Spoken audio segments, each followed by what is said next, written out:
Welcome to week 2, day 3. Allen had 12 goals on the season. If he played in 8 games, how many goals did he average per game? You're going to round your answer to the nearest hundredth.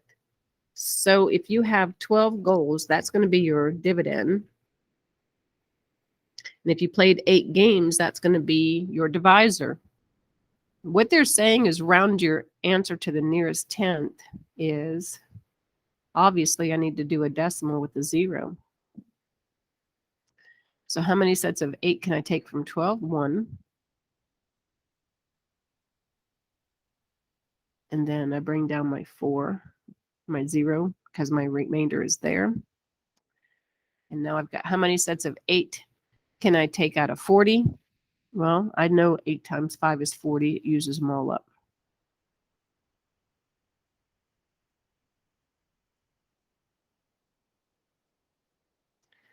So you can find your answer there.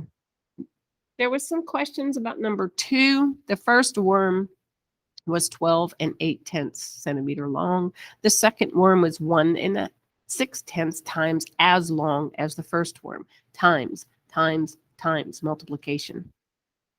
All you do is multiply those two together. Now, when you multiply decimals, remember they have their own set of rules. You do not have to line up the decimals to multiply them. So I can just multiply 128 times 16.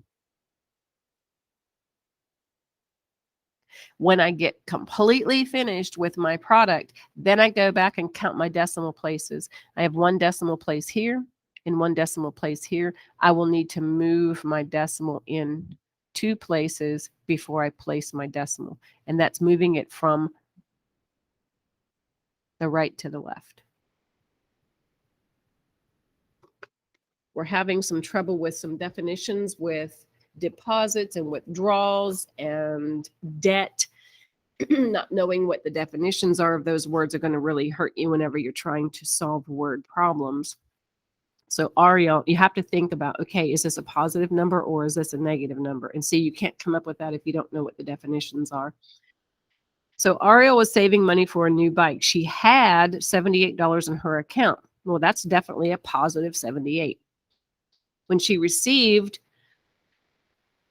$98.57 for her birthday, that's another positive, 2 positives.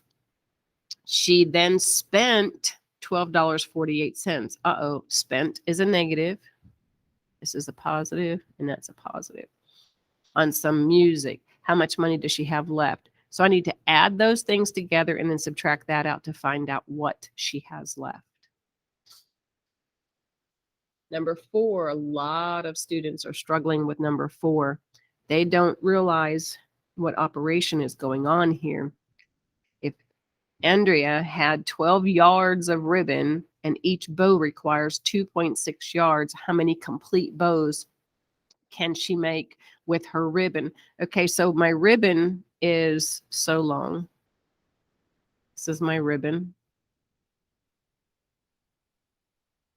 Okay, and then I'm going to cut it. I'm making bows, and they're 2.6 each. Okay, so this will be 2.6, and I cut it right here. So I'm cutting it into pieces. So in other words, you are cutting something, you are dividing something. You're going to take 12 and divide it by the 2.6.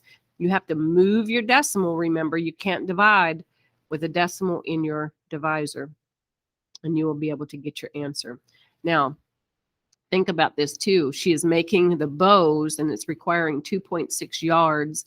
If there's anything left over, whenever you get all your 2.6s cut, you're not looking at that. It wants to know how many complete bows she can make. So in other words, just look at your quotient and not your remainder. What is the solution of the equation below? Some number, which is bigger, because you're subtracting from that bigger number to get something. And you're subtracting 3.8 to get 12.4. You could do this one of 2 ways. You can either take this 3.8 and use the inverse operation and add it to both sides to get what your y is, or you can just guess at some of these numbers right here and then plug them in and subtract 3.8 from it to see if you get the solution of 12.4. Okay, now we're going on a trip.